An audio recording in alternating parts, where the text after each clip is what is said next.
این اسدالله الغالب علیه السلام ندا داد اگر محمد کشته شده خدای محمد که زنده است. تمام عالمیان میدانستند که یک روزی در جهان جنگی بین حق و باطل اتفاق میفته و اون جنگ امروز اتفاق افتاده.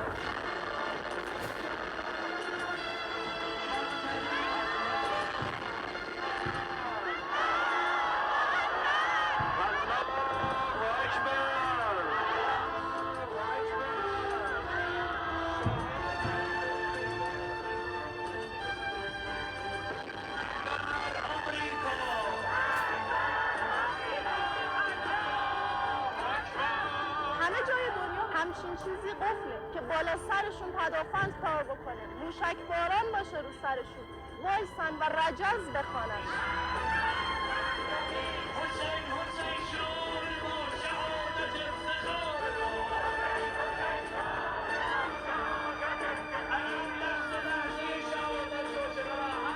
به نظرم ترس برادر مرگه، هر کی بترسه زودتر میمیره و اگر میخوان که مملکتمون رو نجات بدیم باید محکم بایستیم.